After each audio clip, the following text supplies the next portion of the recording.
Existe un lugar en Sudamérica, en los dominios del lago sagrado del Titicaca, donde aún se oyen rumores milenarios de un gran diluvio universal que acabó con civilizaciones tecnológicas y avanzadas. Es en este mágico entorno y alrededores como Cusco, Puno, Juliaca y Arequipa que es posible encontrar extrañas formaciones rocosas, denominadas hoy en día como portales dimensionales. Pero sobre todos ellos es el portal de Wilcauta, que significa en aymara casa de la divinidad o casa del sol, el que se distingue como el más enigmático y poderoso centro de energía y veneración de Sudamérica. Pese a que esta enigmática entrada a otros mundos es muy famosa hoy en día, no siempre fue así. Según algunos dichos, tras la llegada de los españoles a Puno, fue prohibida su visita y satanizada, aduciendo que era la puerta del diablo. De esa forma, por el proceso de extirpación de idolatrías, trataban que la gente del lugar deje de ir al sagrado sitio. No justificamos la extirpación de idolatrías en nuestros pueblos americanos. Sin embargo, como razonamiento, proponemos que es posible que los españoles conocieran el acceso a la zona de Chincanas, en la parte posterior de la puerta, y que supieran también que estos túneles sí llevaban al interior de la tierra. Así era más fácil vincular estas creencias por el lado demoníaco.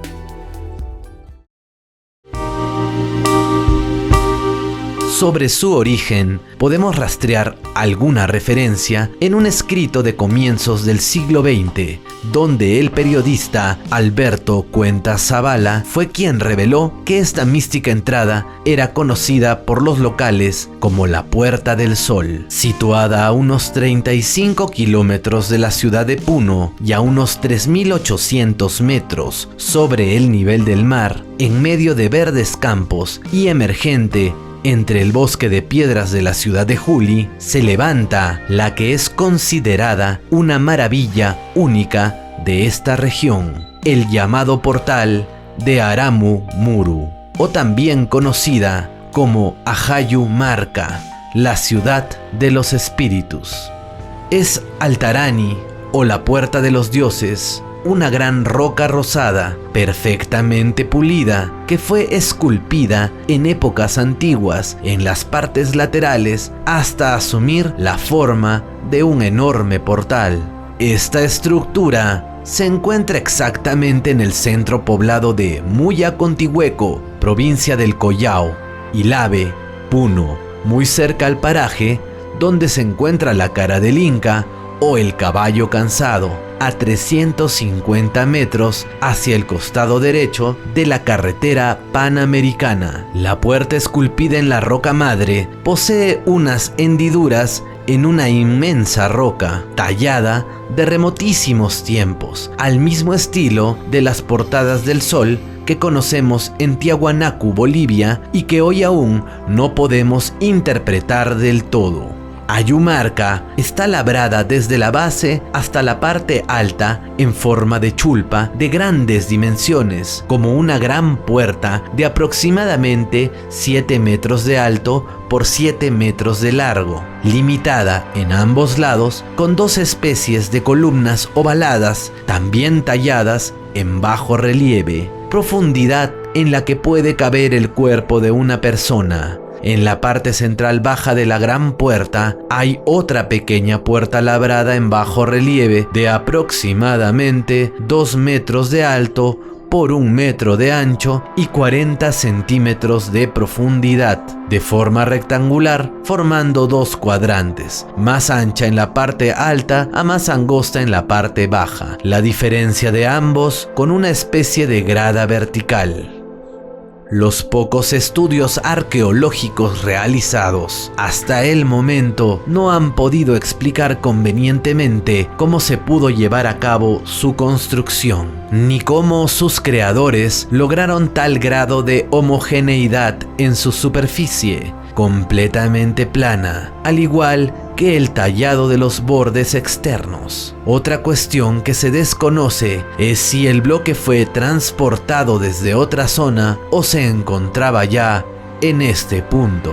Es poco lo que se sabe a ciencia cierta sobre la enigmática puerta, por lo que en las últimas décadas han surgido todo tipo de hipótesis, sobre todo respecto a su utilidad.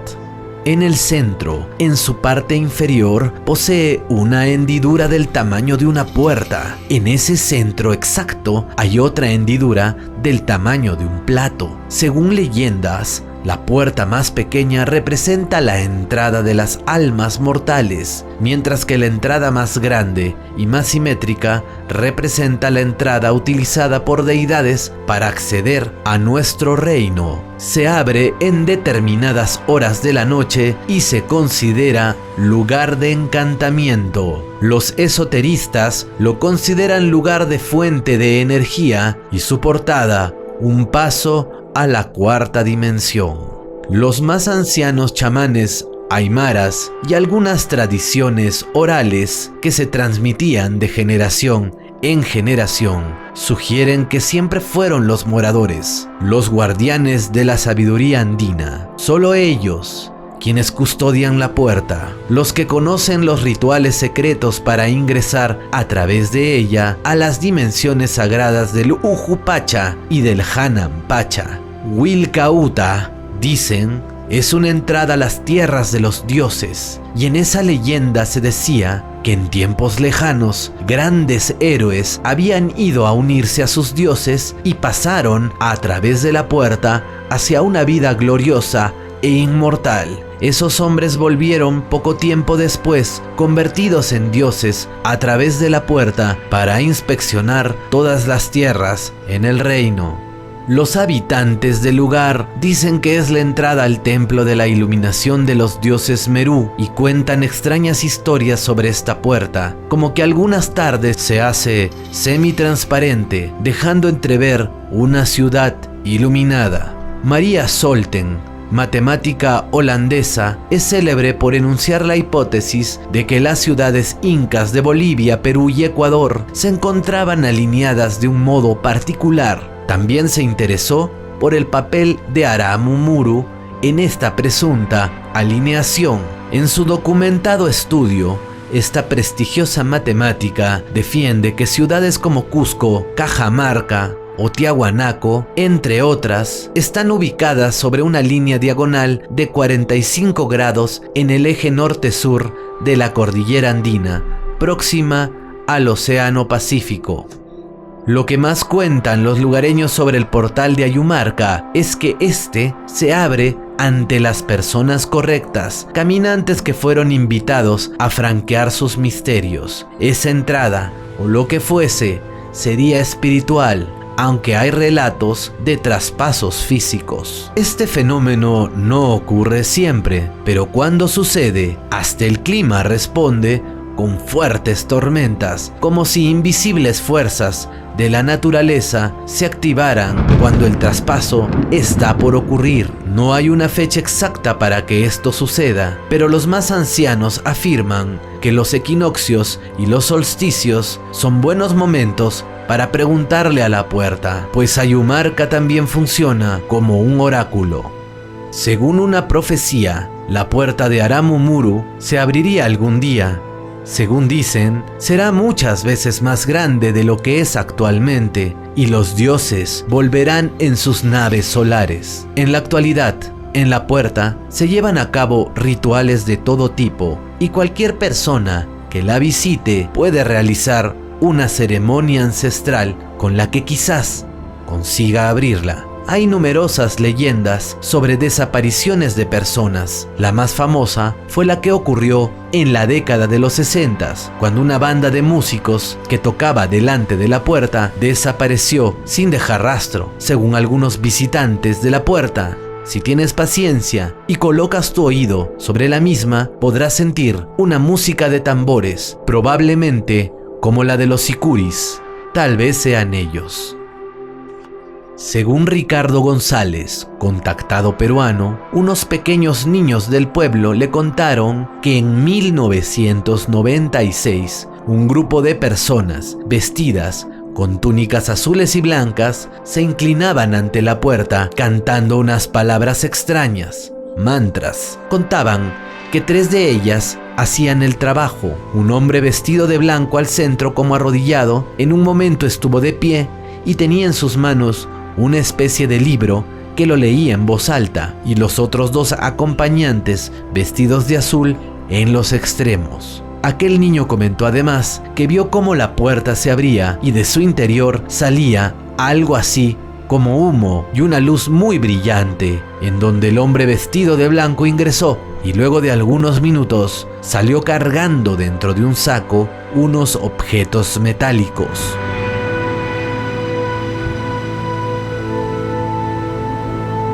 González relata que la marca honda en la pared de la roca era en el pasado la cuenca donde un cristal verde, al parecer poseedor de extraordinarias cualidades mágicas, se hallaba engarzado cual llave de ingreso a este retiro interior. Esa piedra es conocida en la sabiduría incaica como la sagrada Umiña, la esmeralda de poder. ¿Quién le entregó ese cristal de poder a los incas? ¿Qué relación guarda con los seres del mundo subterráneo? ¿Qué facultades tiene? Presuntamente, ese cristal verde estuvo en Ayumarca y habría sido quitado de la puerta para ser escondido en las profundidades del lago Titicaca. El cristal abría la puerta, permitía al sacerdote ingresar al retiro interior que se supone es a Ayumarca, pero con la ausencia del objeto mágico, será el potencial psíquico del aspirante quien aporte la pieza clave para penetrar la membrana que separa el mundo de los sabios intraterrenos de nuestra realidad efímera. Esa pieza psíquica no sería otra cosa que la glándula pineal, asociada al esotérico tercer ojo, que tanto estudian los iniciados, algunos chamanes y místicos, con la intención de acelerar ese estado de conexión que supone el despertar de la glándula pineal. Han utilizado bebidas alucinógenas como la ayahuasca.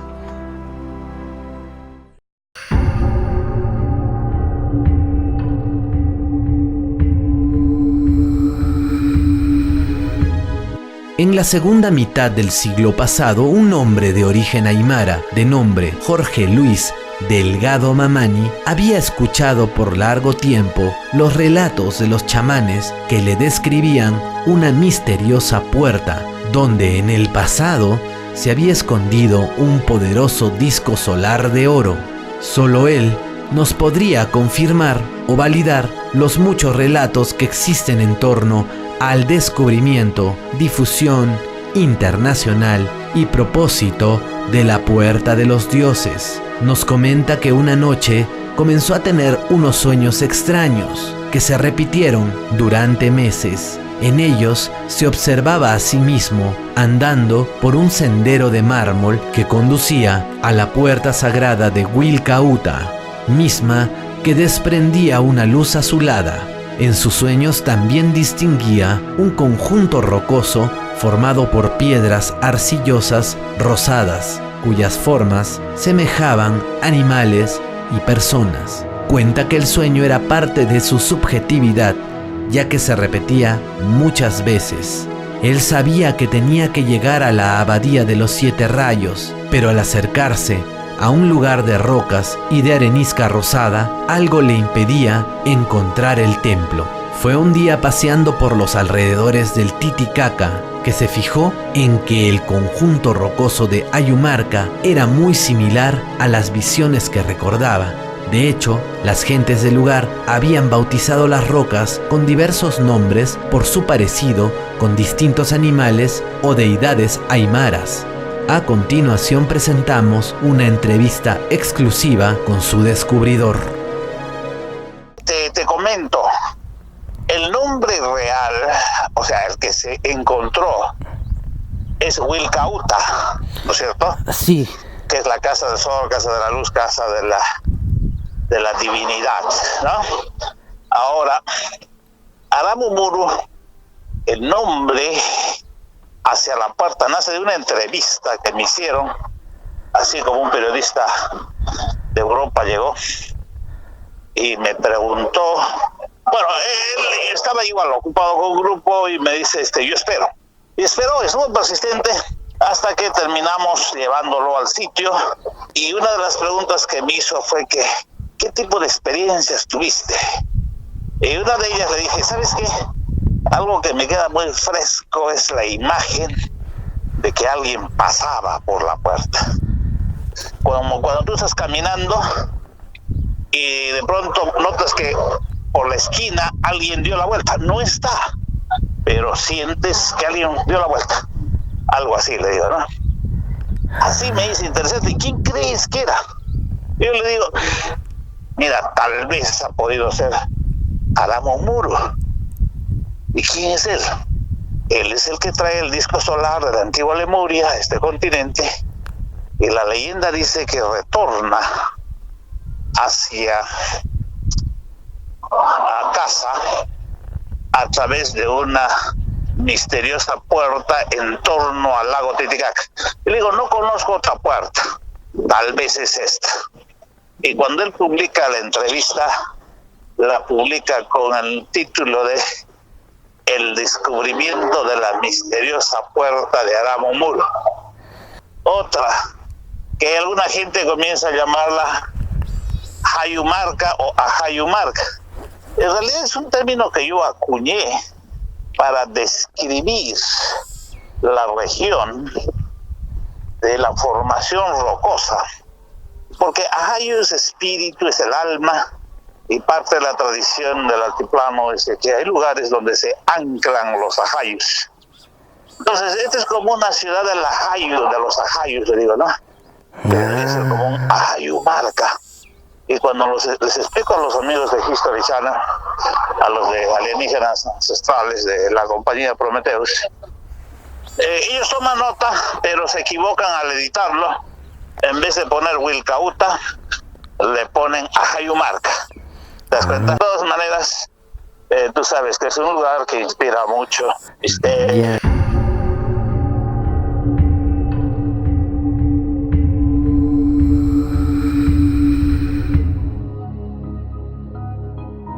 Como ya dijimos anteriormente, este importante centro de culto fue fundado y construido por el primer inca mítico Manco Cápac y lo llamó Inti Cancha, o lugar donde vive el sol. Tiempo más tarde, alrededor de los años 1300 después de Cristo, el no menos célebre noveno inca Pachacútec lo vuelve a edificar primorosamente y se convierte en el templo de culto helíaco más importante del imperio. En el Coricancha también tenían su residencia los dioses más importantes del Hanak Pacha o del cielo, empezando por el sol, que estaba representado por el mentado y fabuloso disco solar, elaborado en oro finísimo, que dicen parecía como de cristal aurífero. Hay muchos cronistas que nos dicen que en el templo de Coricancha existía un gran disco solar. Garcilaso de la Vega es más explícito. Este cronista mestizo nos refiere que la puerta principal del templo miraba hacia el norte. El lugar más importante y visible de este templo se hallaba en el oriente. En la parte de ese lugar estaba un gran disco hecho de una plancha de oro más gruesa que las otras planchas y láminas que cubrían las paredes del templo. Esa figura tenía un rostro cuyos límites eran redondos. Alrededor del rostro estaban representados unos rayos y fuego. Su tamaño era tal que ocupaba toda la pared. Se dice que habían más discos solares, pero de menor tamaño e importancia. Muchos de estos discos y otras reliquias fueron saqueados por los españoles para ser convertidos en oro. En el año 1863, un descendiente de los incas entregó al presidente del Perú, general Rufino Echenique, una placa circular de oro de 25 centímetros de diámetro, como una muestra de confianza del antiguo imperio incaico hacia el poder republicano. Esa placa tenía una especial iconografía, cuyo significado no ha sido descifrado hasta el día de hoy. Era considerado el Intip Inti, sol de soles. Según los relatos, el inca lo llevaba en el pecho para demostrar que era el hijo del sol y que tenía poder.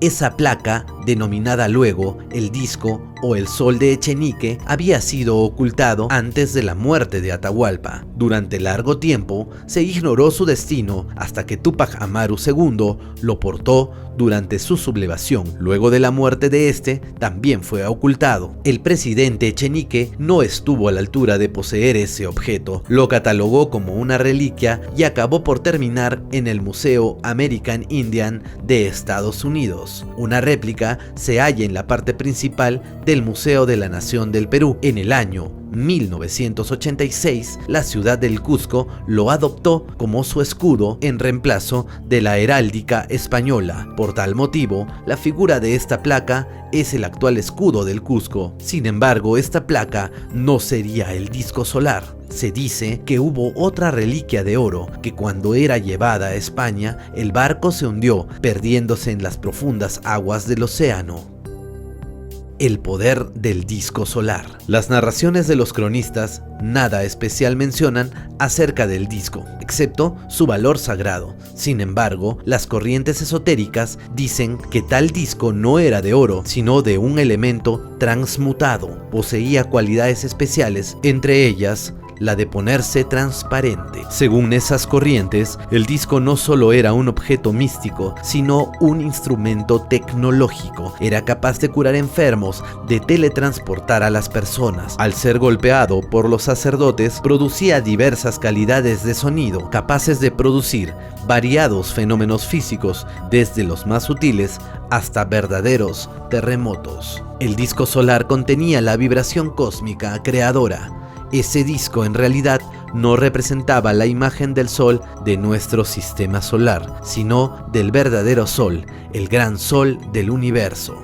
Según algunos místicos y esotéricos, ese disco ostentaba grandes poderes y pertenecía a una civilización antiquísima que desapareció sumergida bajo el océano. Antes que esto sucediera, fue llevado a un templo situado en el altiplano y custodiado por unos sacerdotes. Mucho tiempo después fue entregado a los incas y antes del saqueo de los conquistadores fue sacado por un túnel y llevado a un lugar secreto donde se halla en la actualidad. Este disco habría sido creado por los dioses con el fin de curar algunas enfermedades, además de poseer una utilidad ritualista en las iniciaciones más elevadas practicadas por los sacerdotes incas. No se sabe el origen del disco solar. Se supone que lo fabricaron los incas cuando construyeron el templo mayor del imperio o Coricancha. Según las corrientes esotéricas, en tiempos muy remotos, unos seres altamente evolucionados del espacio llegaron a poseer la luz Maxim, es decir, la luz de la creación. Ellos, con la ayuda de la superior Hermandad de la Luz, crearon el disco solar a semejanza del gran sol central del universo. Luego lo trasladaron a un antiguo continente de nuestro planeta llamado Lemuria. Cuando este continente desapareció, sus sobrevivientes lograron rescatar el disco solar. Esos sobrevivientes dieron origen al reino de Mu, que se hallaba en la parte sur del Océano Pacífico. El disco solar fue colocado en un santuario especial de ese reino. Al pasar el tiempo, los sabios del reino de Mu pronosticaron la pronta destrucción de esa civilización. Entonces, encargaron a ciertos maestros llevar los tesoros y reliquias de importancia hacia lugares de seguridad. Uno de esos maestros era Amaru Muru o Aramu Muru, y su misión fue encargarse del disco solar. Cierto día, el maestro Muru llegó al altiplano en una nave voladora trayendo al disco solar. Allí instaló el monasterio de la Hermandad de los Siete Rayos, situado en el Valle de la Luna Azul, a un costado del lago Titicaca. Este monasterio tenía un templo subterráneo donde fue situado el disco solar. Al poco tiempo, el reino de Mu y toda la Atlántida se hundieron en las aguas de los océanos. Transcurrieron milenios y en los Andes se desarrolló la civilización inca. Los incas edificaron el templo Coricancha, pero faltaba poner allí la figura principal, el sol. Los sacerdotes del incanato sabían de la existencia del disco solar, pero ignoraban dónde estaba. En cierta oportunidad, el inca Pachacútec fue al altiplano e incorporó a sus pobladores al imperio sin usar métodos cruentos. Esa actitud causó buena impresión en la hermandad de los 7 rayos y por ello decidieron trasladar el disco solar al templo del Coricancha. Los monjes del secreto monasterio del Titicaca acompañaron al disco a su nueva morada. Allí dirigieron su instalación, tal como antes había estado en el reino de Mu. Esta última historia tiene carácter enteramente esotérico y fue dada a conocer al público en el año de 1961 por George Hunt Williamson, bajo el seudónimo de Hermano Felipe o Brother Phillips, quien se basó en los conocimientos del llamado Registro Tedra de Dorothy Martin. Pero, ¿dónde está el disco solar?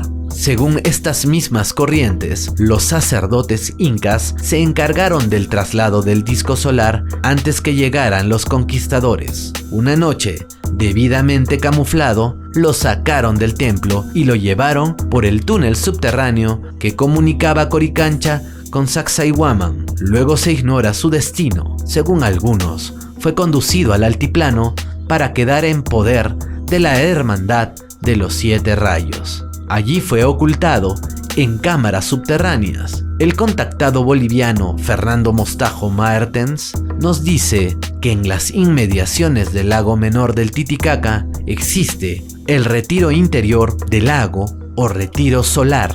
En ese lugar se halla el disco cuidado por maestros espirituales. Según Richard González, nos dicen que se halla en recintos internos de la selva del Paititi en Madre de Dios. Por otro lado, hay quienes dicen que el disco solar pasó a poder de la resistencia inca en Vilcabamba. Allí quedó oculto. Esto se fundamenta en el hecho de que al ser capturado Túpac Amaru I, se halló en su refugio al ídolo Punchao. El cronista Cabello de Balboa nos refiere que cuando el general Atok partió por orden de Huáscar hacia Quito para combatir a Atahualpa, llevó el disco solar como una forma de ayuda, esperando que ante ese ídolo sagrado el inca rival se arrepintiera y se rindiera, cosa que no sucedió. Otras versiones señalan que aquel disco solar se halla en la Sierra Nevada de Santa Marta, Colombia. Se basan en testimonios de nativos arahuacos y Coji, quienes dicen que en aquellas montañas existe un gran disco dorado que es sagrado. En conclusión, el paradero del disco solar sigue siendo un enigma.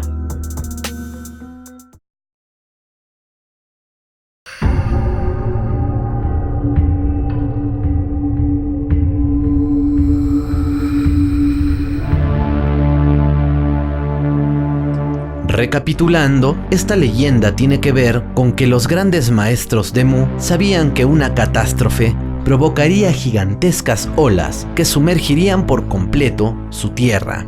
El maestro Muru fue elegido para llevar los rollos sagrados junto con el enorme disco solar a la zona montañosa de un lago recién formado en lo que ahora es América del Sur. Una vez llegado al lago, actual Titicaca, cobró existencia el monasterio de la Hermandad de los 7 Rayos, organizado y perpetuado por Amaru Muru. Amaru en quechua es la denominación de la serpiente sagrada que representa el infinito, muy relacionado a las sagradas deidades del lago Titicaca. Según otras versiones o tradiciones orales del lago Titicaca, hace unos 450 años, un sacerdote del imperio inca llamado Aramu Muru se escondió en las montañas para guardar de los conquistadores españoles un disco de oro creado por los dioses para curar enfermos y ayudar a la iniciación a los chamanes, que estaba custodiado en el templo del Coricancha, en el Cusco. Este sacerdote,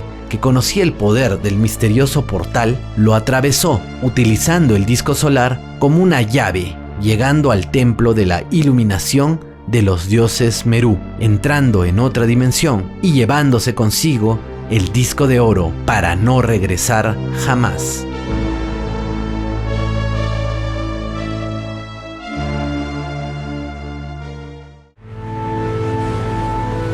Como vemos, ante estas dos versiones hay insalvables contradicciones cronológicas. Otros explican estas variantes expresando que Muru es un cargo sacerdotal muy probablemente emparentado con la dinastía de los Cápac, primeros incas, siendo su figura más notable el primer inca Manco Cápac. Entonces hablamos que existían varios Aramu Murus. Con el discurrir de los siglos, esta historia cayó en el olvido y solo una casta de iniciados la habría preservado, transmitiéndola en forma oral únicamente a aquellos merecedores de conocerla. De este modo, la existencia de la puerta pasó al mundo de los mitos y así lo creyeron los antropólogos que escucharon este relato.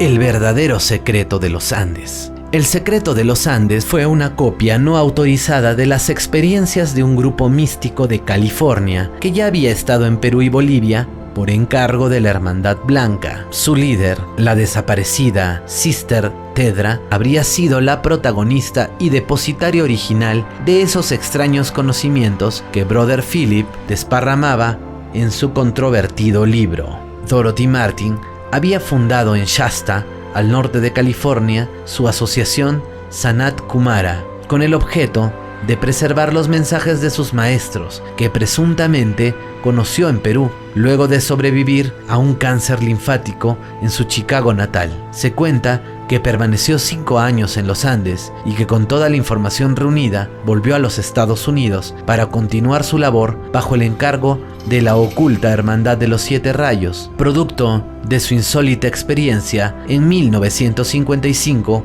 publicó El Registro Tedra, libro que causó tremendo impacto en diversos grupos espirituales, esotéricos y de contacto extraterrestre. Esa obra habría sido la base de la posterior publicación de Brother Philip. Philip en realidad era George Hunt Williamson, un entusiasta norteamericano por estos temas, que fue estrecho colaborador y hasta testigo presencial de los encuentros cercanos del contactado George Adamski, un detalle curioso. Pero al margen de todo ello, Aramu Muru, Meru o Azur-Ma es un personaje real que habría existido físicamente hace miles de años atrás, y de hecho una leyenda local lo conecta con la puerta de Ayumarca que se encuentra en Puno, Perú, frente al lago Titicaca. ¿Quiénes fueron los seres que guiaron a Tedra hacia los Andes? ¿Por qué los mismos lugares que visitó Philip en los años 50 son frecuentados en la actualidad por distintos grupos de contacto extraterrestre? ¿Existe realmente la Hermandad de los Siete Rayos? En El Secreto de los Andes también hallamos otra información referida al altiplano y la ubicación de la perseguida comunidad de hombres sabios. En ella, Philip afirma que 2 personas de Estados Unidos tuvieron acceso a la abadía en 1957. Dice que fueron asistidas por un hombre desconocido, tal como se les había señalado en experiencias previas, para conducirlos a un valle escondido en los Andes peruanos. Se cree que esto ocurrió en el norte de Puno, pero también hay otras versiones que sitúan actualmente ese retiro en algún lugar del Cusco. Los queros también lo saben. Aquellos hombres sabios de las montañas también hacían referencia a una sociedad de Alto Misayox que viven en comunidades aisladas, que se comunican telepáticamente y que pueden cambiar su apariencia humana por la de un animal, entre ellos un gran cóndor blanco. Esos mismos poderes mágicos poseían los primeros sacerdotes mayas en México. ¿Se trata de una casualidad?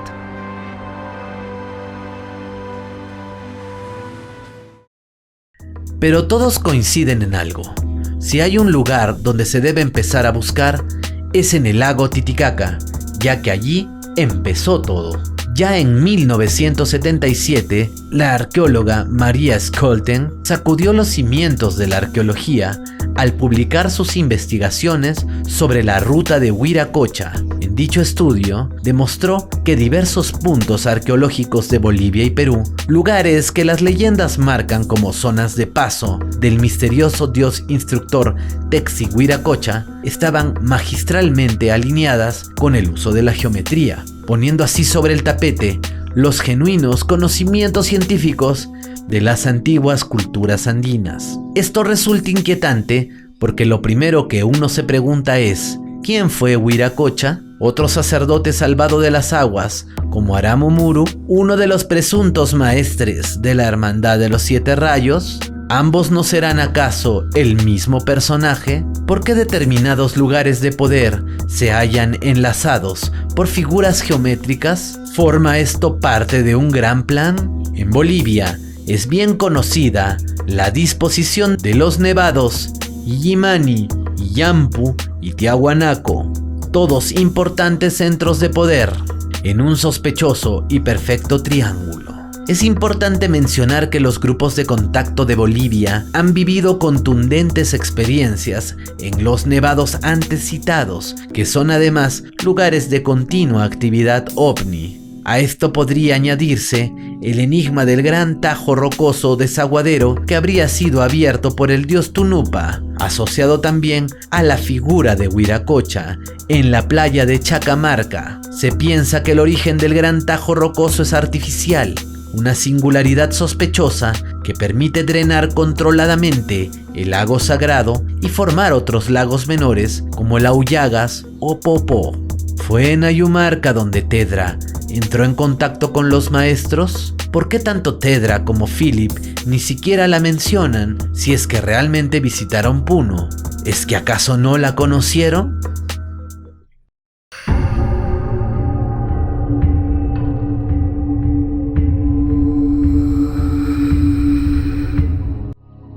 Wilcauta.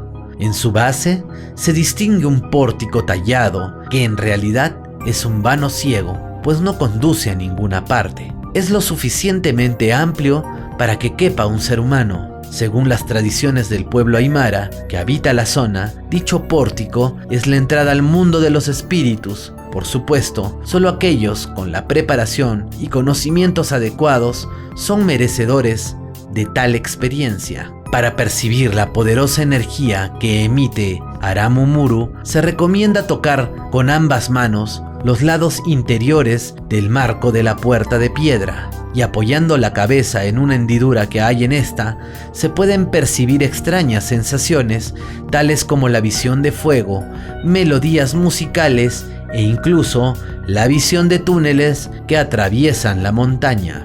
Colocar el tercer ojo en el orificio donde Aramumuru colocó el disco de piedra es parte del ritual moderno. También lo es colocar dos personas a ambos costados, donde se cuenta antiguamente existían dos pilares de cristal. Aunque de los cientos de personas que han intentado percibir estos fenómenos, solo unas pocas consiguieron notar alguna de las sensaciones anteriormente descritas, los nativos consideran al lugar llamado Aramumuru como una puerta en sí y al hombre como la llave, el cual puede pasar por ella cuando entre en sintonía con el sol.